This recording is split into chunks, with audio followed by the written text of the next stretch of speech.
So since the government didn't provide the definition for us, I'm gonna provide the definition.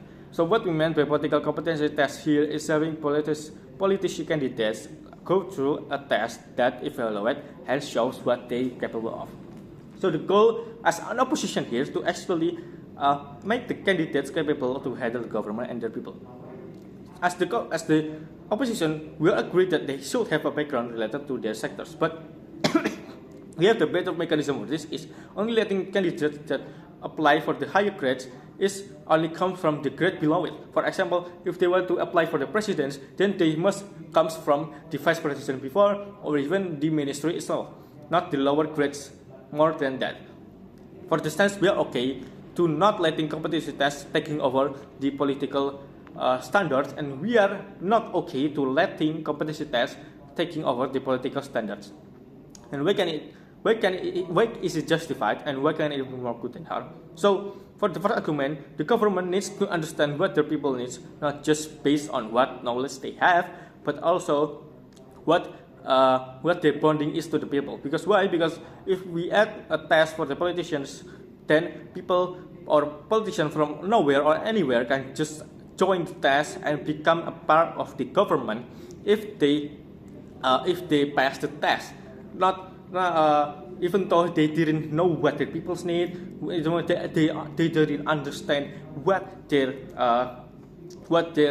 areas is having a problem of, and this can bring serious problem because they can sacrifice anything that they think can bring more good than harm. And then the proposition also said that Trump has the tariffs is bringing harm for us, but if from what I see, it can bring more good than harm for us, because if we want to export some of commodities to the U.S., then we can get paid more because they have to pay for the tariff. But if the U.S.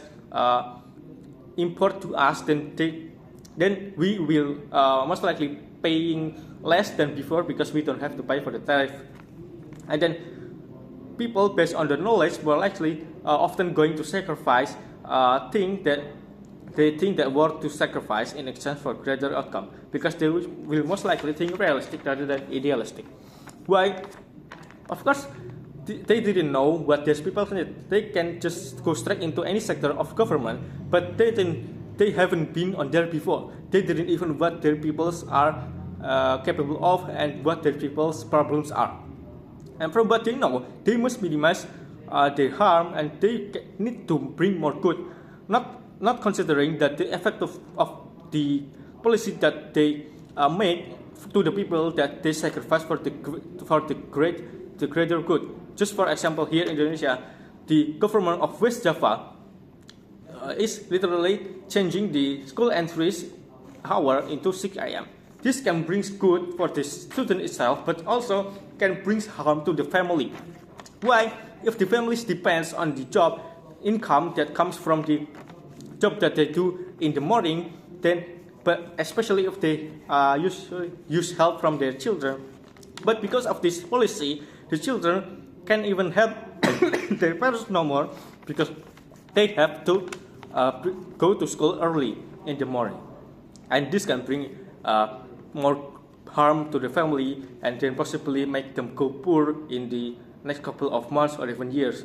Because of this system that the government proposed, the government will most likely go realism rather than the idealism, because they will most likely thinking the good and then not thinking about the harm. And then the effect of the government of this motion will be affecting the hope of their people, because if the election is performed by a test, then they won't be bothered to even perform a campaign of having some of the promises for their people, because they know that they are capable, or like, oh, I'm capable enough to do this job, and they know it, and they knew it, and then they won't be even bothered to even perform a campaign or even explain what they want to do. And this can affect the hope of the people, and even the knowledge of the people that they didn't even know what the governments want. And for the second argument, the competency test will be just a waste of funds. What will happen? Of course, there will be a lack of test or lack of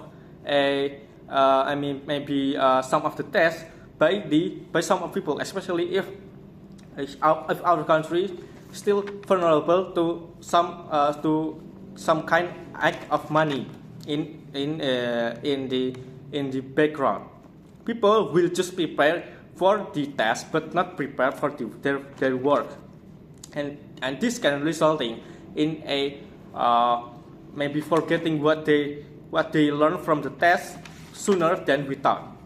It doesn't mean, and then the second one, it doesn't mean that politicians that pass the test what really want to work for the country, because it's just a test for them.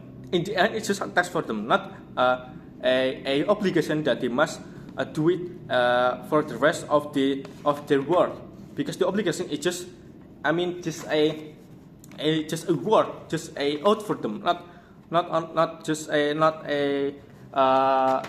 a must for them, because they knew that if they pass the test on, then they will got the position for the government, and then they can just they just use it for their own or their personal needs, not the people's needs. And the secondly is already proven by the our democracy system that the debate from the process of the election of the president are already enough to proven that